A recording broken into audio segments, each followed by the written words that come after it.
Ding, ding, ding, ding, ding. Class is in. We are ready to debate. My man Scott is going to be joining me today. But before we get down to that, guys, we want to thank you guys for checking out the Nothing But Niners channel here on YouTube. This is your first time here. Thank you so much. Graciously hit that like and subscribe button. Turn on the little bell so you get the random notifications. That way you know exactly when we're going to go live. We have been doing a plethora of mock drafts lately, but right now it's Sunday. It's back to debate day. And, last week we didn't really have much to debate about. We started our mock draft series. Today we're going to try to take that to the next level, introduce some trades in the mocks, but that's not what we're here to do yet.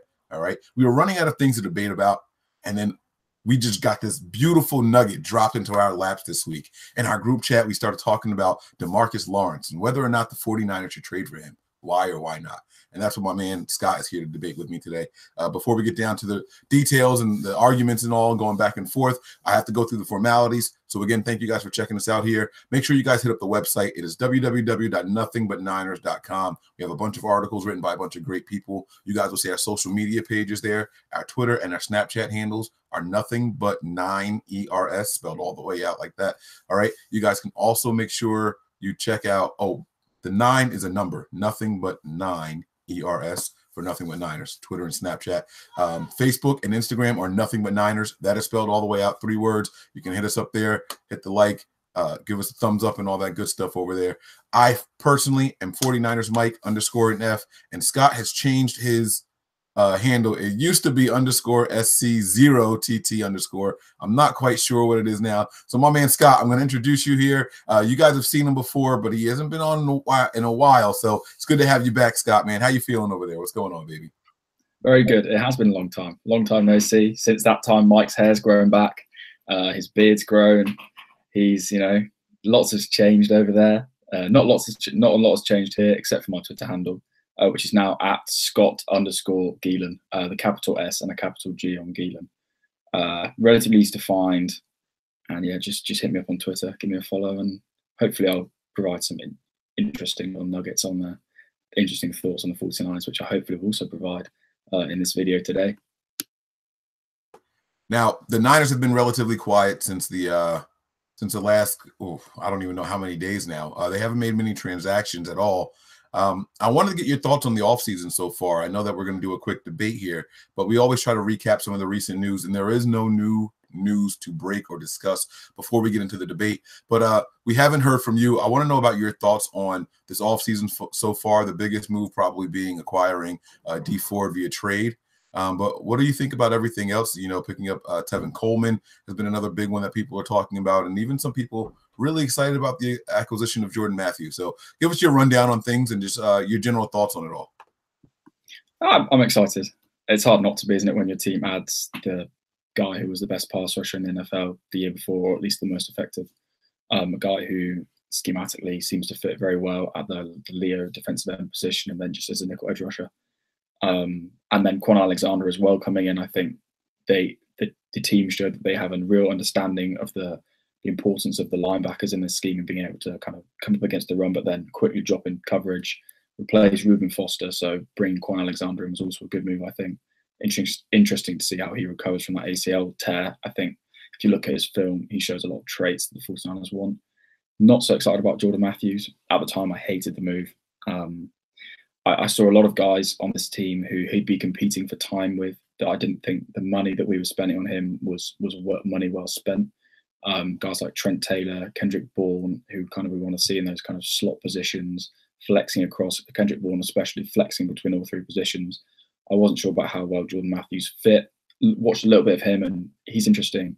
He's a very good kind of nuanced route runner in zones. He'll kind of drop into zones very well, get into the soft spots. He's good. He's a big guy.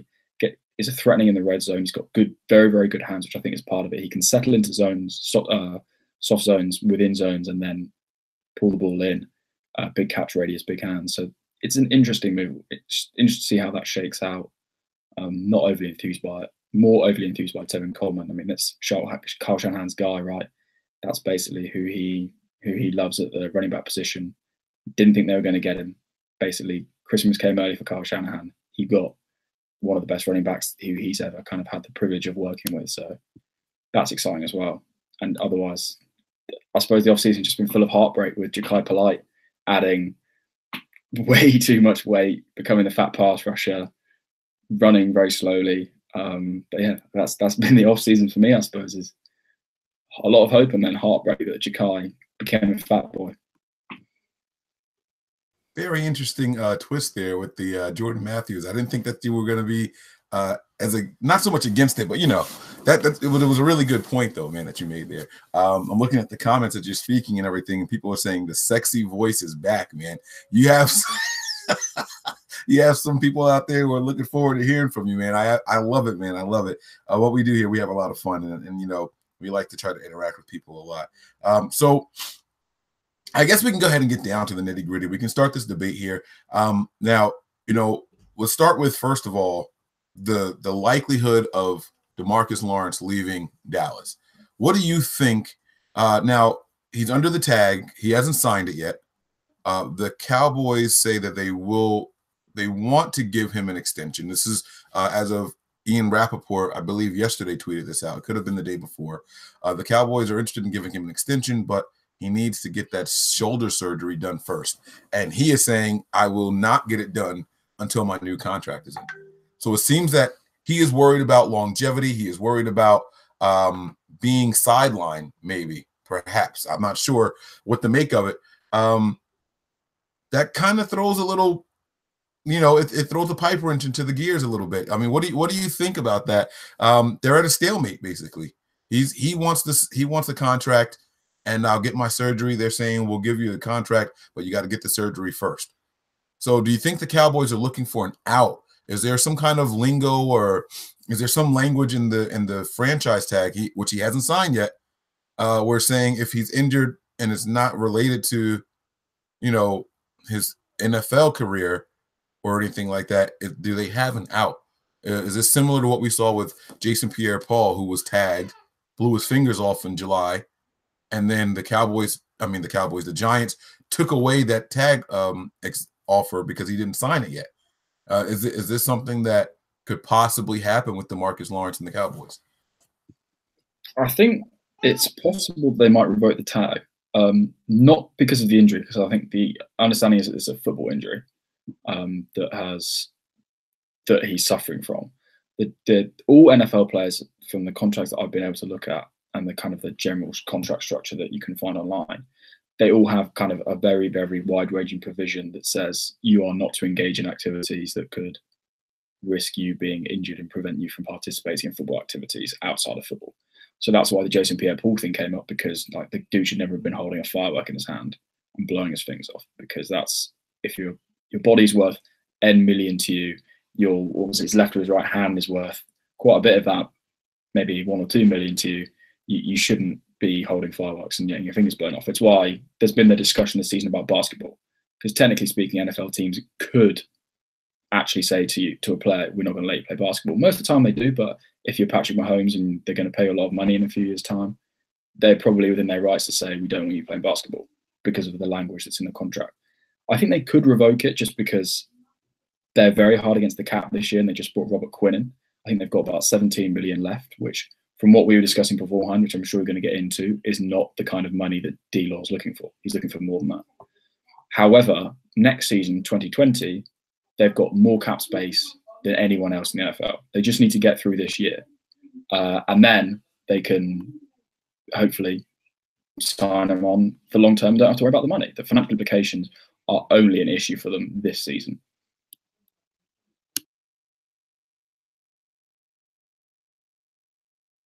Okay, so you said that they could, or they're likely to rescind it. Do you think, if we're looking into our hypothetical crystal balls here, is DeMarcus Lawrence a Cowboy at the start of the season next year, based off of just what you've seen so far? Definitely, yeah. They could rescind it. It's not like, I'm thinking like Josh Norman sort of situation, where the team just decide that they don't want to pay you, that there are better areas to pay, so we're just going to rescind the tag. And I think it would be a very harsh thing for them to do, given we've missed the first wave of free agency. Teams have spent the money on contracts, so that would be, I think, one of those kind of almost an FU moment where they're like, right, you're being a problem for us in negotiations, so now we're going to rescind your tag. Everyone's spent the money. Teams are probably thinking about the draft. let's see what happens to you on the open market. I think it's very unlikely though. They've got, other than this year, there is literally no restriction on the amount of money that they can spend on DeMarcus Lawrence. None at all. And that is going to lead us exactly to where this debate will start. The first thing that I want to discuss is that if the Cowboys decide to move him, the compensation. If you ask a Cowboys fan, what will it take to give it up? Now, I posted a Twitter poll, and I asked, should the 49ers give up 36 overall, their second-round pick, for DeMarcus Lawrence? And Cowboys fans jumped in there, and they killed me for it. And they said, you're crazy if you think the Cowboys are going to move him for a second. You're crazy. I couldn't get much clarity on if they thought that maybe he should be worth a little bit more. I couldn't get clarity if they thought that was too high to give up. But with this pending surgery, with the massive contract that he's expecting, people are saying that he's looking for north of $20 million. We know that Khalil Mack is averaging $23.5 million, his average annual salary. If he's looking for that kind of money, those things count against the team that holds his rights in negotiations. I'm thinking now maybe the 49ers would be able to get him, specifically the 49ers, with even a third-round offer. I don't think the compensation is going to be nearly as high as what people think it would be to acquire DeMarcus Lawrence, a guy needing surgery, very, very talented. But our third-rounder is a really late second-rounder. It's a very high third-rounder. It's not like getting a third-rounder from a team like even the Raiders, or, you know what I mean, a team from someone. We're picking right at the top of the third round there. So I think that the 49ers are in really, really good position. If it came down to a second-round pick and they put their foot down, I could see the Niners trying to say, all right, how about this, a third and maybe like a sixth or seventh or something like that. Oh, well, we don't have a seventh this year, but a third and a sixth, something like that. I don't think the compensation would be a lot at all to get him.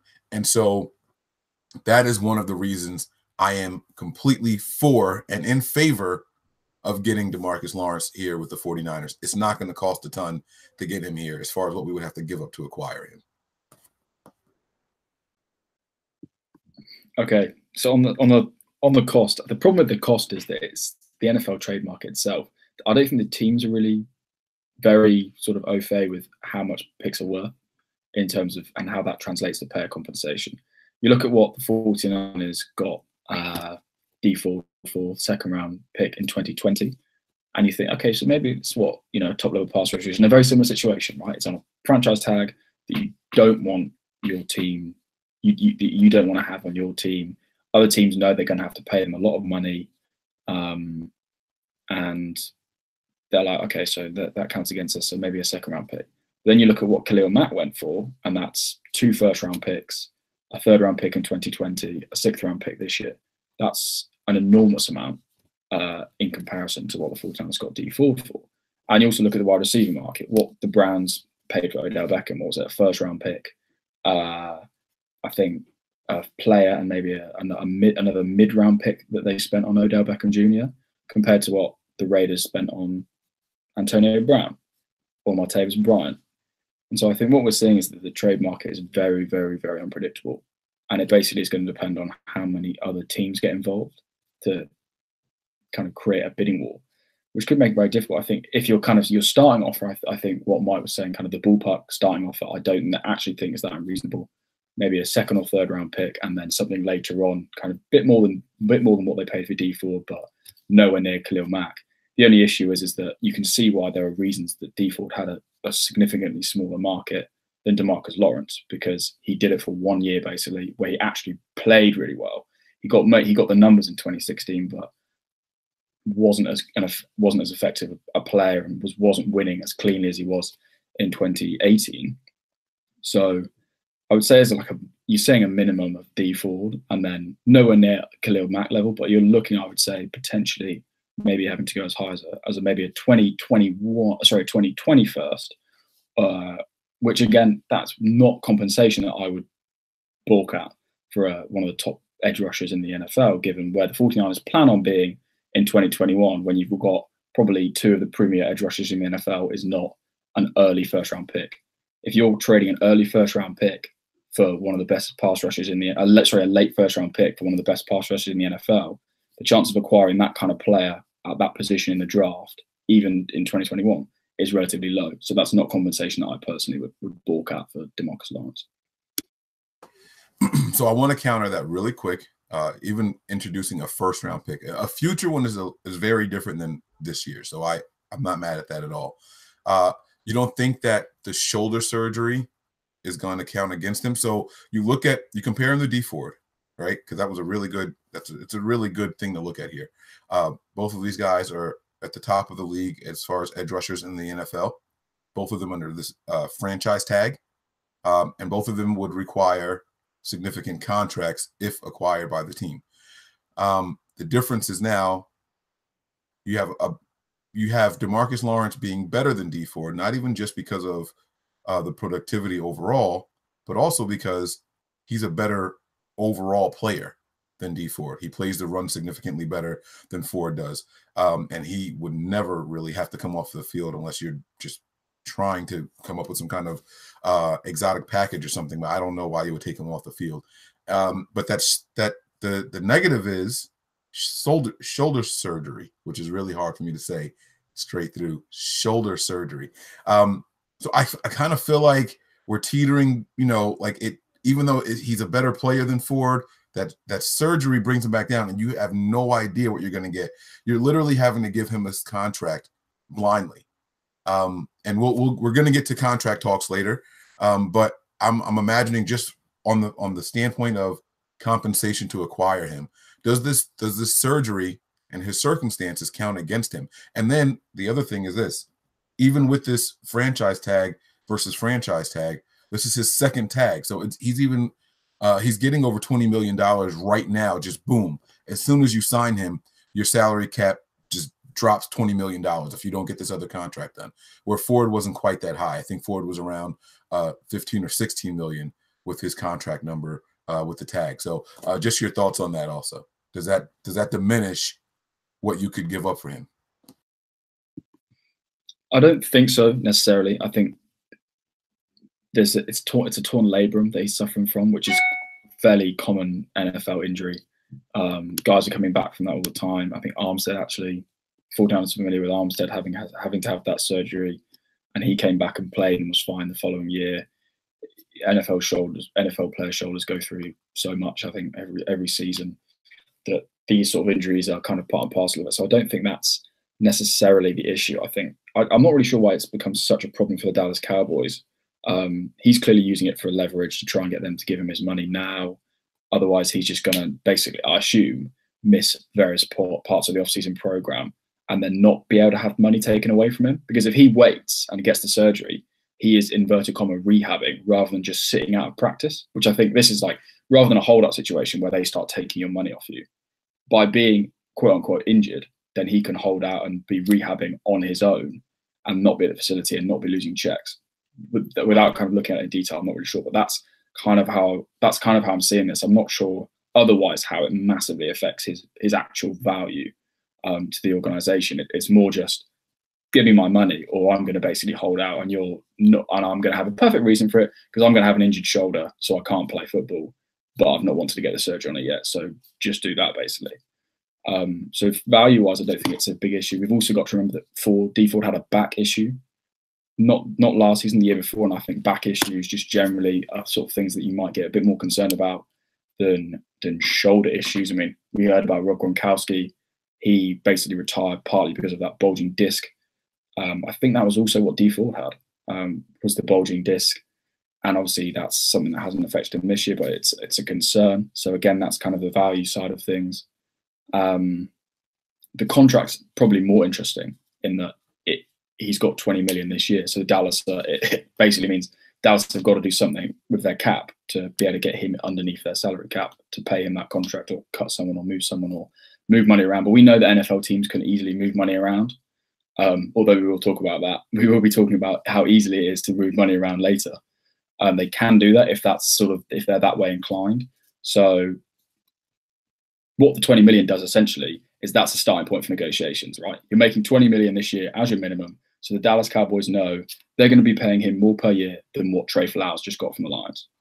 they might not necessarily have to pay him as much as they pay as Khalil Mack's getting paid, but they know your baseline is 20 million for 2019 and might be 20 million a year after that. That's what that is.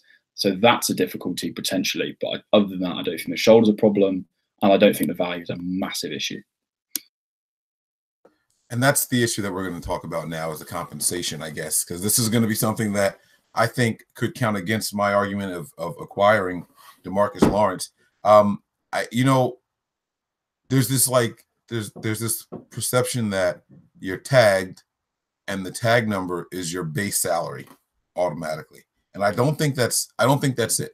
I think the tag is used against the teams and for the teams. It's for the teams in the sense that the player doesn't want to play. We don't want to let him go. So boom, here's this while we negotiate. If we don't negotiate, we still have your rights for the entire year. But the tag is not always used to say this is what that player is worth per year. That's not how it's supposed to be used. Now, the thing is, when you have a DeMarcus Lawrence who's as good as he is, and there was a really good question in the chat. It was, is he the premier edge player in the NFL?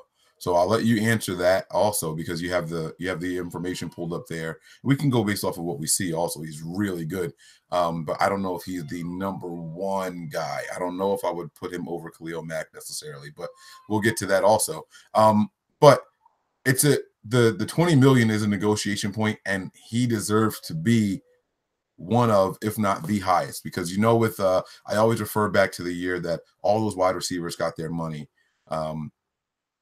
Was it Julio Jones and Emmanuel Sanders and Demaryius Thomas or something like that? One year that they all got it, whoever signed later got like $500,000 more. It just kind of piggybacked off of how it was.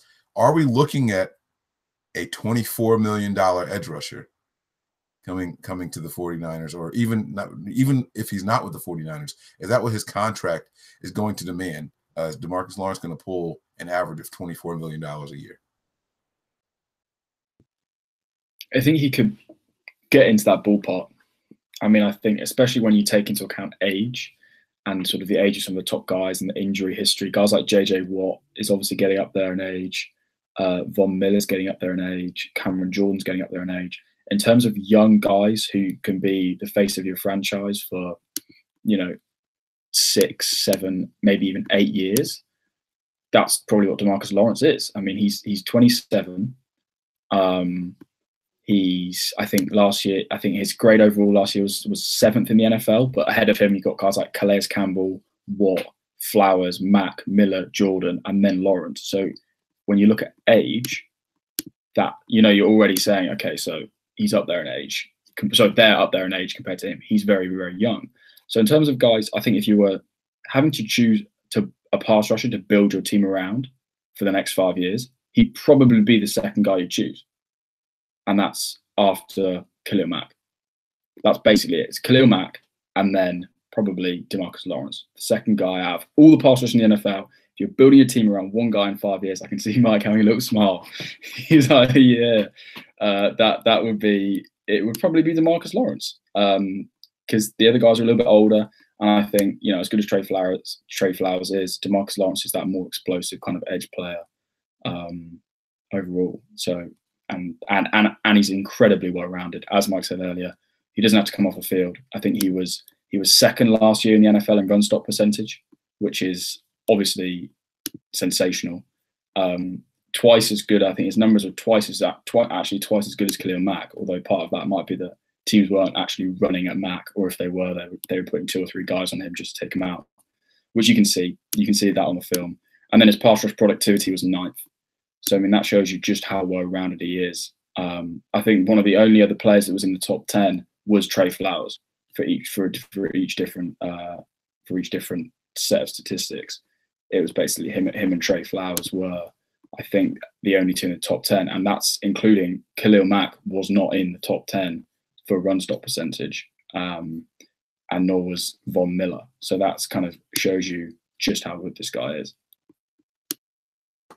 All right. So, I mean, it's going to be really hard for any team that has him to say you don't deserve to be the highest paid at your position.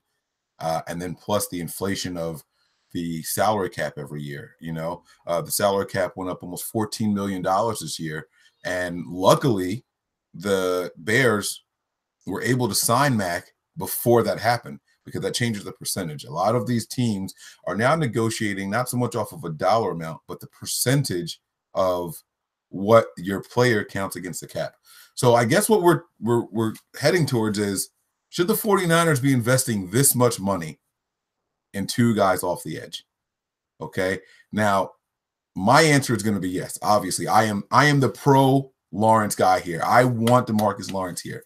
So I'm going to go ahead and make my argument as to why the 49ers should be spending this much money on D Ford and DeMarcus Lawrence, as opposed to going the cheaper route and getting someone in the draft. All right, so let me start with the draft thing first, because that's easier to dispel. We have no idea if any of these guys in the draft are going to hold up and perform the way that DeMarcus Lawrence does in the NFL. More importantly, we know that DeMarcus Lawrence is effective against NFC opponents. He is in the NFC.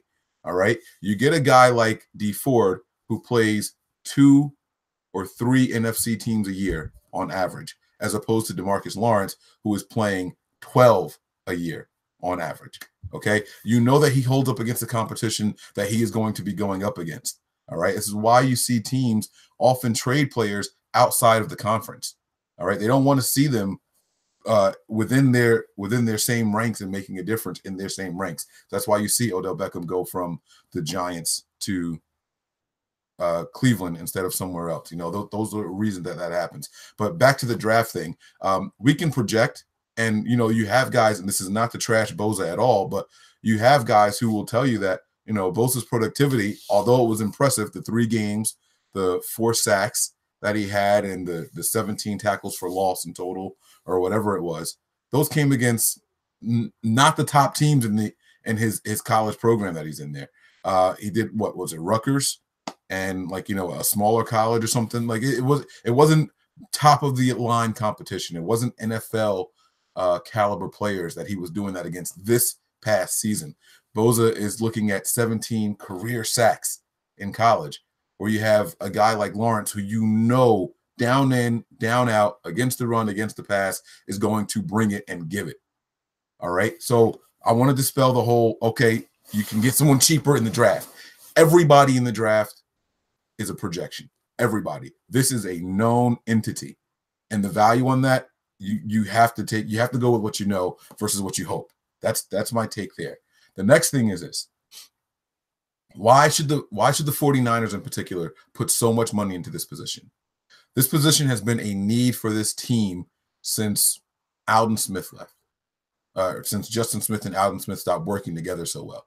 Okay, having one guy come off the edge, even when Alden Smith was here, we felt what happened when Alden wasn't on the field, or when Alden couldn't produce. When Alden's productivity went away, we were like, man, we need someone else on the edge. Why aren't other people stepping up? Why can't other people do it?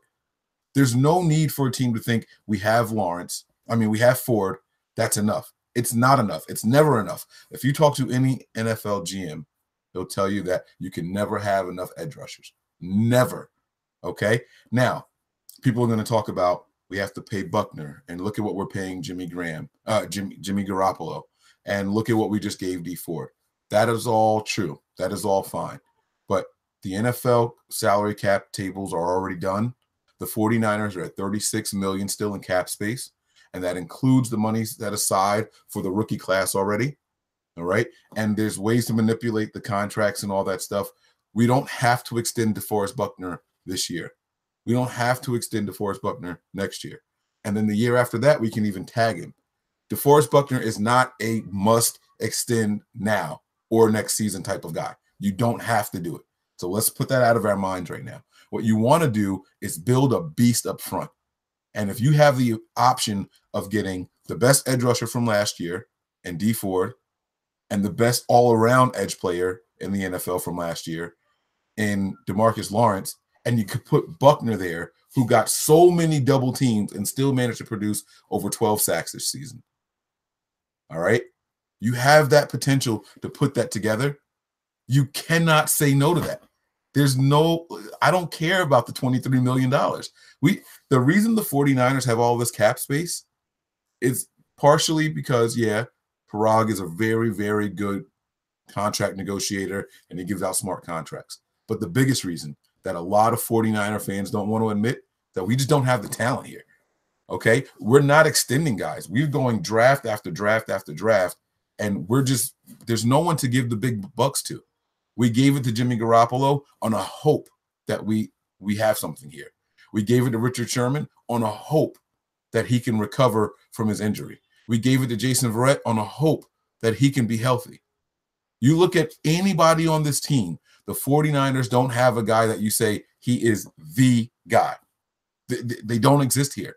Tevin Coleman, you look at our entire backfield. Okay, let's talk about Juice. Juice is the only known best player at his position on this entire team. You can have two of the best guys on the same defensive line here. And then you have DeForest Buckner's productivity going through the roof because of them. DeForest Buckner goes from a top 15 defensive tackle to a top 3 as far as productivity just because of their presence. Imagine the destruction that line can do. We don't know about the safety position. We're hoping that Tart is good enough and healthy enough to come back. We hope that Colbert or someone else that we can draft maybe can come in and play. We don't know what we have in Ahkello Witherspoon. Where else are we putting this money? Why are we so tight on the pockets that we want to hold on to it? We're worried about the cap space when we don't have to be worried about the cap space. We don't have guys here that are worthy of taking up all the money. Let's go and get those guys and build a dominant beast for the next 5 years here. Imagine Buckner, Ford, and Lawrence for the next 5 years together. It's a thing of beauty. Automatically improves the secondary. All right, I'm going to stop. Go ahead, Scott. The floor is yours, man. You're selling it to me. You're selling it to me. That's a good sign. I'm sitting here thinking, is there a way to argue against this? How could you not want that? But yeah, I want it, but I don't think it's actually possible. I would love it. It's the ultimate Madden situation where you only have to worry about the top 26 guys on your roster because they're the only guys that you actually do anything, and you super sim special teams, and nothing really ever happens on special teams anyway, so you're okay. But the 49ers have to pay their 53 guys. They have to build a roster from top to bottom. And so far what we've seen is, I think it's right, is a commitment to doing that and making sure there's quality at every level. The big issue that I have is that I think you can afford DeMarcus Lawrence this year, definitely. And I think there's definitely an argument to be made that you can afford his contract next year, 2020, although I think that gets tighter. And I'll talk about that in a second. I think after that, it will become much more squiffy with being able to afford DeMarcus Lawrence and the flexibility that the 49ers would have, being able to kind of move on from certain other players or retain certain other players and just generally keep the level of their roster high. Because I think what we need to remember right now is we're at a very, very unusual situation for an NFL team to have got kind of be in a rebuild, but have a very highly paid franchise quarterback, a very highly paid running back, or a couple of very highly paid running backs when you consider Juice as well. You've got a relatively cheap offensive line with a rookie, probably franchise tackle, but then a veteran franchise tackle, who I'll talk about in a moment. You then have got a whole load of young, cheap guys on defense. And as the years go on, you're going to have to start paying those guys. And the question is when you look at DeMarcus Lawrence, the contract he's going to look for is probably going to have 3 years of guaranteed money, or it's going to get into that third year. So you start looking at kind of 2021 as the maybe need to get out but can't get out. And then you're like, oh, you can get out from default as well. Fine, you could do that as well. And it's possible that you can definitely get rid of that contract, because we know about the way that contract's worked. But it still becomes, I think, challenging to retain this young core that they're developing now, later on down the line, if you're adding DeMarcus Lawrence. The issue that I have, that's my key issue. The reason that I'm concerned about it is because it actually becomes more of an issue in 2020 than I think that we're talking about. And this is why I'm saying it becomes squiffy. Because right now we've got the 5th most effective cap space in the NFL. So as I say, there's literally no issue paying him. We could front load his contract to death and be able to pay him in 2019, drop it down in 2020. But the way 49ers work their contracts, they're not great contracts for doing that, because they don't like having a signing bonus. Because that's how you get players heavily front-loaded contracts, because you basically pay a guy 45, 50 million in a signing bonus, which on your cap gets prorated over the entire length of the contract, but the player gets all that money straight away. What the Niners prefer to do is do base salary and roster bonuses, which means that the salary and the cap hit is basically the same across the length of the contract. So in terms of a realistic contract structure, there's not a realistic contract structure with the way the 49ers work that would make DeMarcus Lawrence front-loading a particularly likely occurrence. Although, as we saw, they did it with Jimmy Garoppolo, but again, that wasn't with a signing bonus. That was with a big fat roster bonus this year. Again, they could do it, but maybe they would, maybe they wouldn't. But in 2020, the 49ers have the 25th most effective cap space in the NFL. So we dropped 20 spots. We dropped from 5th to 25th. We saw this year that they're already a little bit concerned about that potentially. They moved Malcolm Smith's money forwards. So Malcolm Smith got more money this year. He was more of a cap hit this year, so that they basically there's a very negligent cap hit next year. Also basically allows them to move on from him when that happens. They signed him before they got Kwon Alexander, basically. And they've got Elijah Lee in the building. They've got Fred Warner in the building. They've got Mazarcha in the building as well if they wanted to. So Malcolm Smith is a bubble player at best right now. The issue with that 25th most effective cap space in the NFL, about 40 million, they think the 49ers will have about a cap of about 200 mil. That money does not include DeForest Buckner's contract, because DeForest Buckner's contract isn't on there because he's got a 5th-year option that the team have yet to pick up. So that's like a big black hole in that amount of money is DeForest Buckner's contract. So say he is a transition tag. Say they take his 5th-year option. That's kind of roughly apparently worth about as much as a transition tag. That's $12 million. So from having 40 million, you've now got 28, which again is a decent amount. And you take people will get cut in a draft class. So let's say 30 million the 49ers would have to sign players. That's 30 million. That's 30 million. Okay, so say you wanted to re-sign Buckner, because before the option year, that's when a team has the most leverage. The player knows that the team can keep him for 2 years on their terms for 12 million and then a tag. So he's not going to earn. So Buckner could earn, say, with a 5th-year option and a tag, Buckner might earn 27 million for 2 years of work. If he signs a contract of like 16, 17 million a year, which probably isn't quite as high as his market value, but the 49ers could get that done after 4 years of good production rather than waiting for him to get 5, 6 years of good production, Buckner would make much more money over those 2 years and also have much more job security. You could sign, so he'd get those 2 years that he would have been on the tag and the option, kind of 2 unsecure years versus 2 very secure years, make maybe between 6 and maybe up to 10 million more in those 2 years just by signing the contract, which is exactly what an NFL player needs to do. You need to make money early in your career and as quickly as possible. So that's when it makes sense for the 49ers to sign Buckner then, and also makes sense for Buckner to sign then. So that's an option.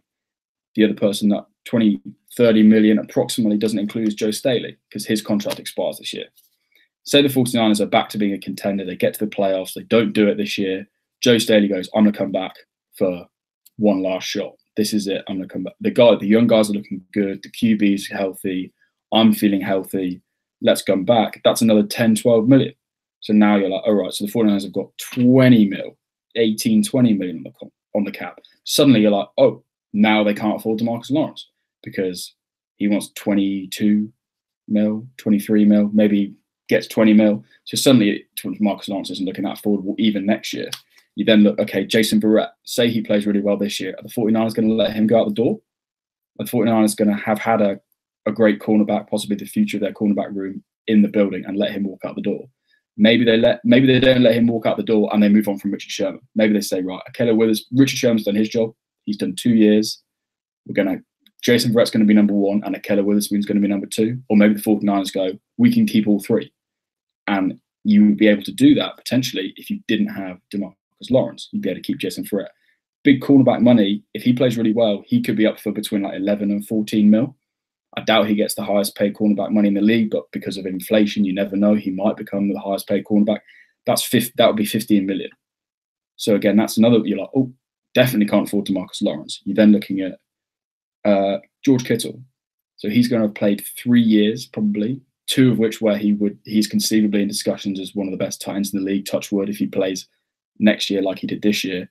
He's going into the last year of his rookie contract. Do the 49ers reward him? Do they say, we want to lock you down. We don't want you to get loads of leverage by having another potential all-pro season on the last year of your rookie contract. We'd rather reward you for your so far 3 years of excellent service and start paying you top tight end money, which again, that's like $10 million. So so now George Kittle's not earning like 1 or 2 million, he's earning 10. I think his contract's like 2.5 mil for the 4 years. So the guy's earning virtually no money, and he's going to go to earning quite a lot of money, probably being the highest paid tight end in the league when he signs that deal, potentially as early as 2020. Juice, his 2020 is his last year. Do they lock him down? Do they let him play out? I think that's more of a question mark. Another guy who's more of a question mark there is Tart. He's going into his like first year of his extension now, his kind of 2-year extension. If he plays really well this year, do they go, right, we're going to sign you on again to play more? Because he's going to be 28 when that contract ends. He's probably more inclined to say, I'd rather sign a new deal here at 27 or 28 after that contract, after my first good year, than risk getting injured and hitting the free market as an injured 29-year-old safety. That's another situation where you can see the 49ers potentially having interest. 2 other guys, Eric Armstead, maybe, unlikely given who they've got, Julian Taylor, Kentavious Street, Solomon Thomas at big end. Unlikely, but again, you never know, potentially. And obviously, as I said, Kyle Juszczyk. But then, that's just guys who you could re-sign. What about existing cap hits going up?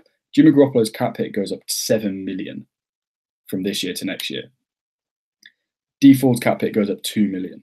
Sherman's cap hit goes up $3 million. Solly's cap hit goes up about almost $4 million over the next 2 years. And Jerick McKinnon's cap hit goes up $3 million. And so what I'm saying is, even though there's cap inflation, these contracts in and of themselves increase more than the cap. And that's just a selection.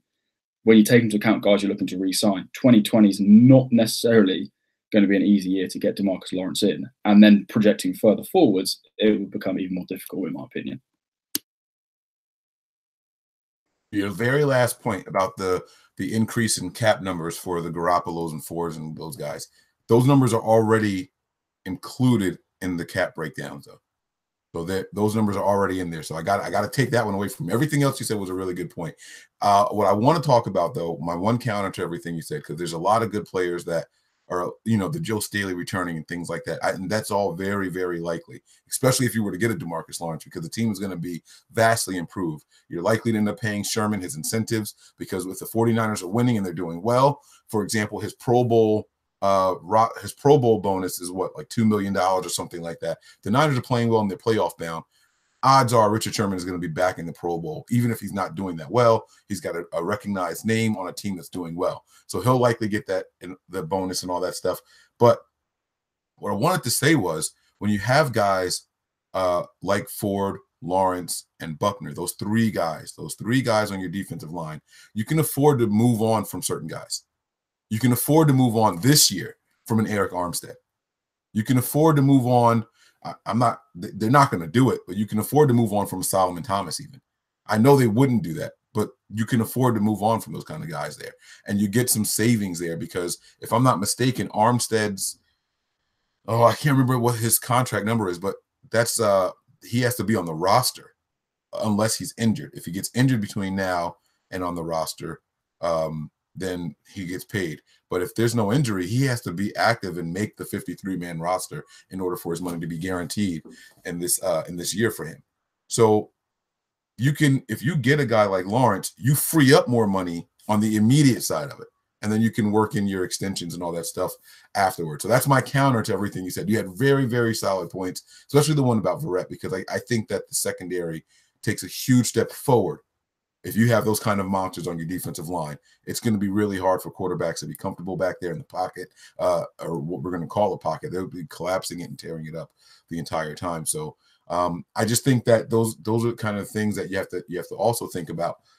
You get those guys here who can now we get rid of immediately to save money and make money for the future. And it's going to be the Eric Armsteads and the Solomon Thomases, because he's not what we thought he was.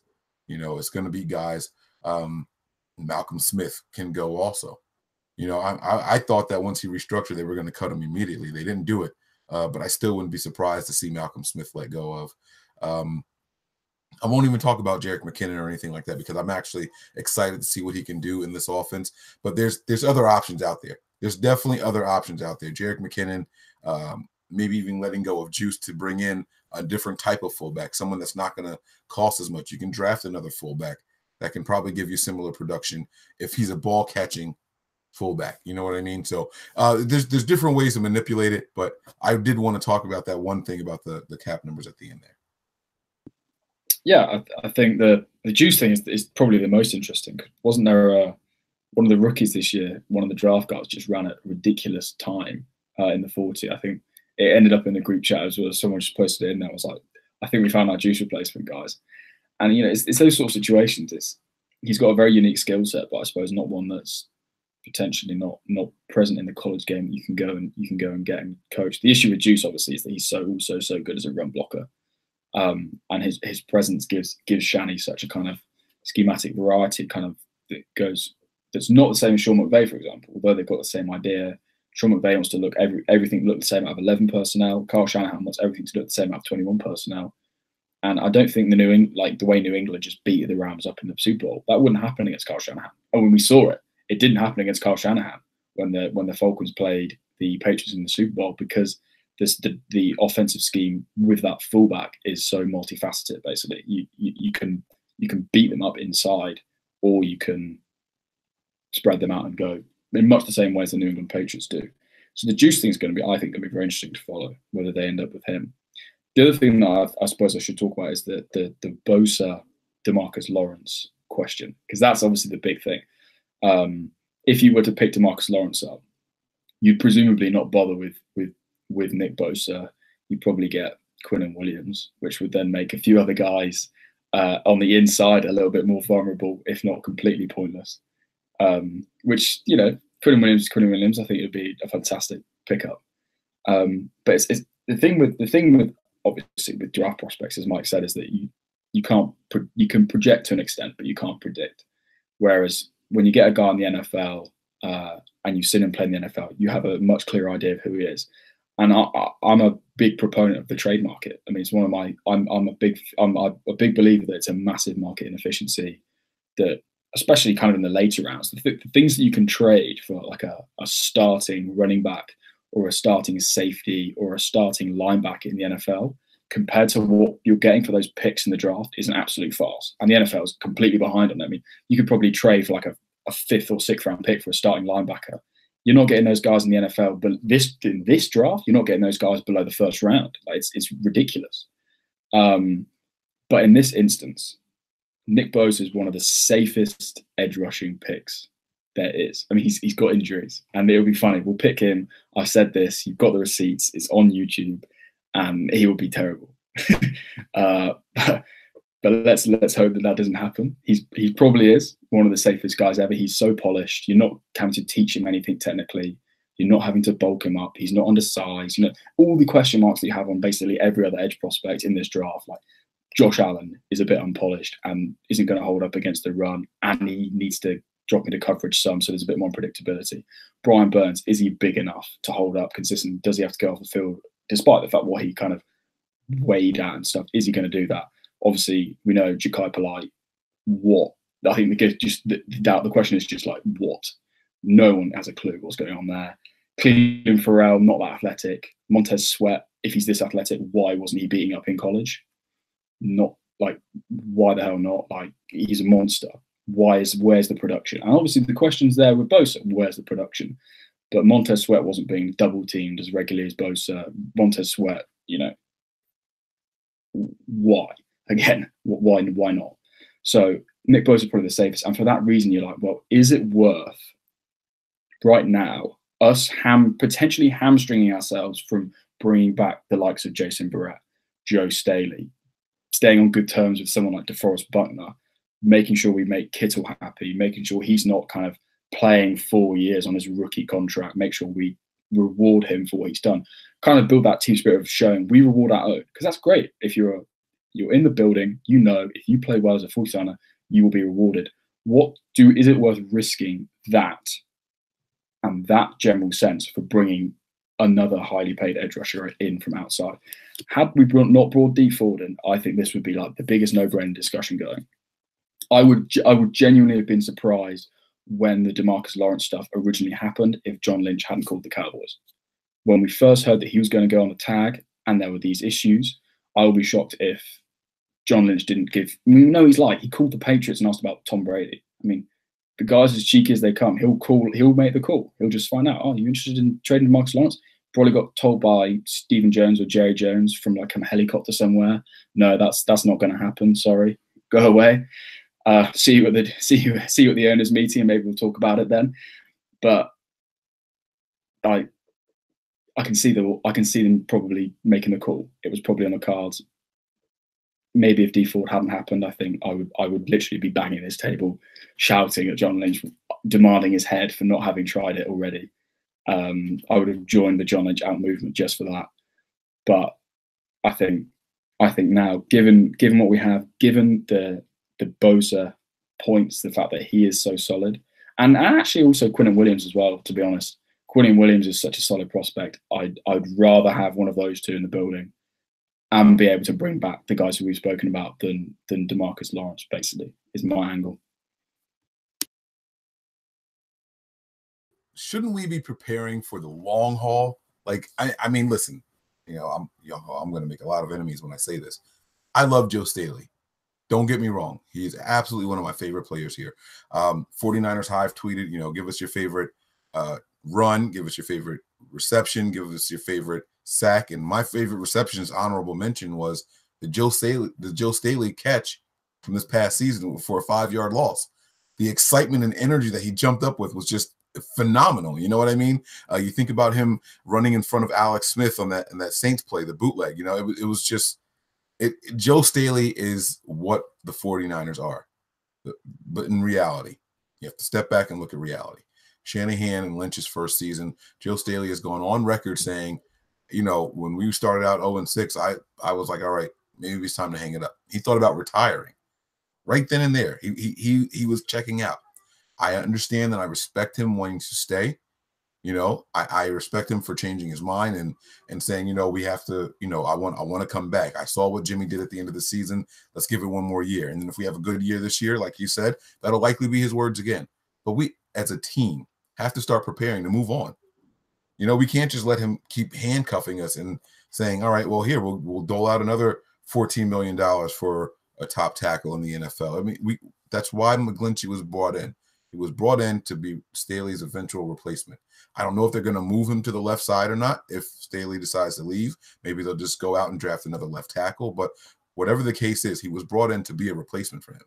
And so when those guys start saying, I want another chance or I want another year or whatever, we have to think youth. We want to get younger. And so if you get a guy like DeMarcus Lawrence, who, by the way, I can't believe I forgot to mention this. When we picked up Ford, everyone was like, oh, well, we hope he can do it. We hope he can do it. He's only really got 2 years of production. The other years are a little The same thing should be said for DeMarcus Lawrence. DeMarcus Lawrence only has 2 years in his 5-year career of double-digit sacks also. You know what I mean? He's only got 2 years in his 5-year career of the amount of tackles. Hold on, where'd he go? His total tackles in a season of 58 or higher. Only twice has he done it, and those have been the last 2 years. So there's not much of a difference there between he and D Ford. So it's maybe I'm hoping I'm pulling at strings here. Maybe that can kind of crash his asking price a little bit. If someone says, you haven't been doing it your entire career, just like D Ford, what incentive do we have to pay you more? And then he's going to bring up the running thing. And all right, so never mind. But either way, we got to start thinking about the future. We want to get younger. We want to bring in younger guys. And I think that's how good teams stay good. You look at Seattle, right? Seattle paid their key players on that defensive line. They paid Russell Wilson, and they weren't worried about anything else. And that offensive line has been makeshift. And for whatever crazy reason, it seemed to work for them. They had the quarterback that can play behind that offensive line. We don't have that luxury here. We know Jimmy Garoppolo is going to be a stationary type of quarterback, so the offensive line is going to be a bit more important. So you pay your offensive lineman, you pay your defensive lineman, and maybe you start taking gambles a little bit more in the secondary if you get a guy like DeMarcus Lawrence here. So, Scott, was there anything else that you wanted to talk about? Because I don't really have much more. I know you were talking about the whole Nick Bosa thing, and again, it's all projections, but you said something that I wasn't going to say. I was getting excited on just the idea and the thought of Ford, Buckner, and Lawrence But if you get Lawrence and then then at number 2, you get Quinnen Williams instead. Oh my God. Oh my God. Like, come on, man. How could we got to get Lawrence? We got to get Lawrence, man. We got to do it, man. That is something that I wasn't even thinking about that during this debate. I wasn't even going to mention it, and you mentioned it, and I'm like, damn, that's something that I should have said. So thank you. I appreciate that, man. I really think that we should go out and get him. But is there anything else that you wanted to add to it? Yeah, it's just on that point of kind of thinking about the future, and I understand this. It's a slight false equivalence to draw a similarity between Joe Staley and DeMarcus Lawrence. But the reality is, if you're not taking DeMarcus Lawrence and you're taking Nick Bosa, you're building for the future, because you're taking a younger. So if you're paying Joe Staley, not taking DeMarcus Lawrence and taking Nick Bosa, you're thinking about the future. You're taking a guy. You're locking a guy down for at least 5 years, basically. Nick Bosa, you've got him in your building for 5 years minimum. I'd say DeMarcus Lawrence, you're probably looking at more like 2 or 3 years, which again, I mean, let's face it, NFL championship winners aren't that big. So maybe you could make the argument, actually, I'd rather have the guy for 2 or 3 years and try and win it in the next 2 or 3 years. Like, you can definitely say that. The issue I have is that on the sort of thinking short term about Staley thing, I just have this feeling that he's going to be around longer than what it seems right now, just because the 49ers traded Trent Brown as soon as they got McGlinchey.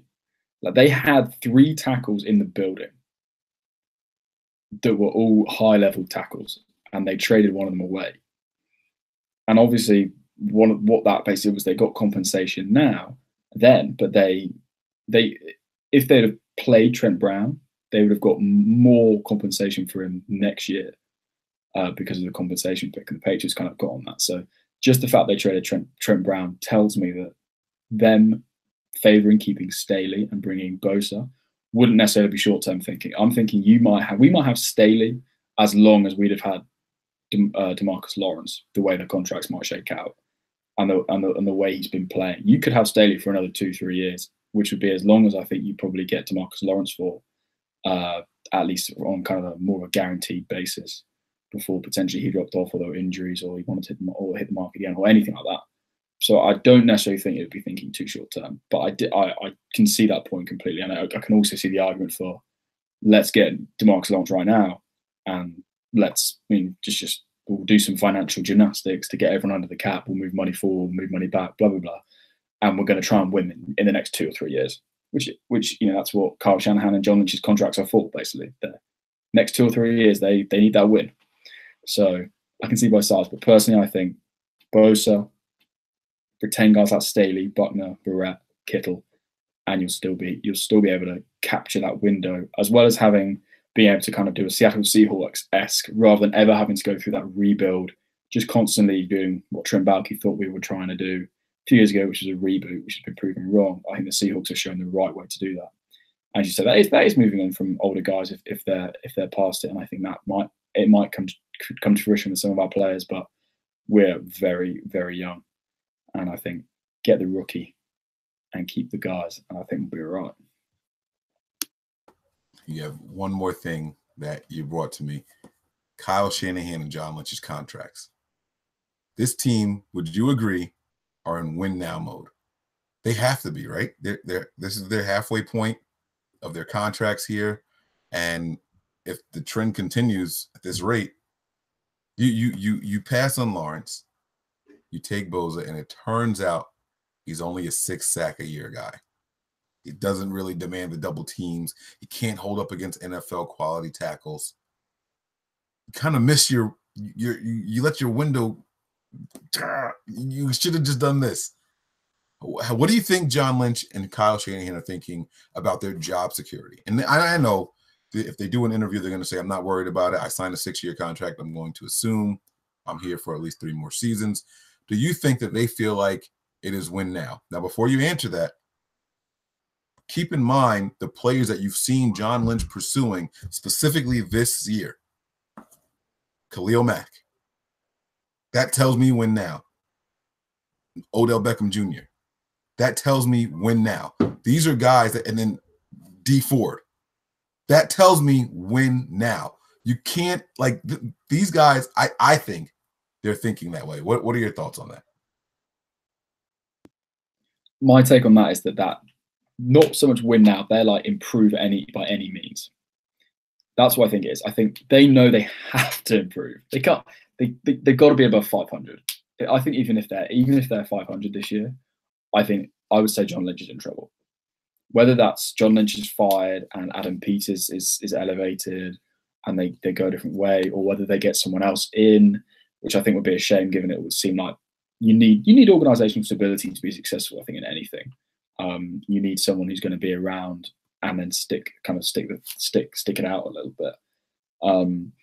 I think John Lynch is potentially on the hot seat. I think they have to be at least 8-8. And I mean, the reality is it's not often that genuinely two of the best players in their position in the NFL, in the case of Khalil Mack and Odell Beckham, ever, like probable future Hall of Famers, come on the market. Like you're not doing your job if you're not at least pursuing them. And we know that in both instances, they were pursued hard. Like Khalil Mack, the consensus is that 49ers have a better offer than the Bears, but the Raiders were being dickheads about it and didn't want him in the Bay. You know, fine. Good luck to them. They'll have fun in Vegas at some point, and they won't have to worry about 49ers probably because they'll never get to the Super Bowl. But the Giants, again, they didn't want him in the NFC. They didn't want that. I mean, it shows you just how good those players are. I think they know they have to get better. They've upgraded at key positions, which we've spoken about. But I think they'll also be confident that they've got the roster. I think they should be confident that they've got the roster to do that. And the reality is, if they don't, then you can see why they're under pressure, because this is not a roster that should be a below 500 roster, even though the NFC West is a strong division, which I think we have to remember. The Rams obviously are good, but I actually think the Rams are overrated. And they got to Super Bowl, but I think they're overrated. They got found out, basically. And that happens. They played the Patriots and Bill Belichick found them out in front of everyone. And I think the Seahawks will be interesting. How good are they going to be another year? Will they listen to Dwayne Brown and all their players who think they're running the ball too much? Or will they follow down that route? Who knows? But they have to be better. If they're below 500, I think Lynch is out. And maybe Kyle Shanahan hires a new defensive coordinator. I would assume that was where the blame would lie. But if they're any worse, if they're a long way worse, then maybe they're both out. But it's not win now. It has to be an improvement, and I think I'm fairly confident we'll see it. It's interesting that you talked about the Raiders and the Rams being discovered and all that. The Rams, and I don't want to get sidetracked here, but there was a Rams fan that was in the chat that was talking a lot of trash. And yes, they did make it to the Super Bowl this year. They put all their eggs in one basket. And it fell just short. The problem is that you have your best player on your offense. They found out that his knees are, in my opinion, I think they found out that his knees are worse than what they thought. That window has closed, in my personal opinion. We'll see. Time will tell. But I think that window is closed for them. And they have to start getting this thing together now. It's easy. I'm doing air quotes here. It's easy to find another productive running back, but I think the Rams are in a little bit more trouble than what people thought. You said that the Patriots kind of exposed them or found them out. I think it happened before that. They were two really bad calls. That is what got them there in the first place. And even, down the stretch, they didn't look as good and as dominant as they did, the first 10, 11 weeks of the season. So, well, and yeah, I mean, I think if you look at some of the way defenses played against them, that Patriots 6-1, everyone said about the Lions doing it, but the 49ers and the Seahawks did it too. That's something that has been ignored, but the 49ers and the Seahawks played 6-1 fronts against the Rams, I think, before the Detroit Lions and the New England Patriots did. So they would, maybe the Cardinals did as well. I don't know. I didn't watch them, but certainly division rivals had worked that element out before the Patriots had and people like that. And it was just New England were the ones that ultimately executed it best, because unlike, I think, how the 49ers and Rams did it, they just literally went man on man rather than having kind of more guys outside the box and a little bit of gap inside. But yeah, I can't wait to beat them this year. That's going to be great. It's going to be glorious, man. All right, guys, listen, that's going to wrap this thing up. We're going to put an end to this debate. We hope you guys enjoyed it. Please, please, please, if you came in late, I saw a comment in here that says, if you're thinking about getting 4, that means you have to give up compensation. No. Go back and watch the beginning of the video. Watch the entire thing. We're going to turn this into a podcast, so make sure you go back and you watch this, okay? From the beginning, it's going to be worth it, I promise you. If you're listening to this in the podcast, thank you guys very much. And speaking of thank yous on the podcast, I do have something that I need to do really quick. So let me go down here and do this.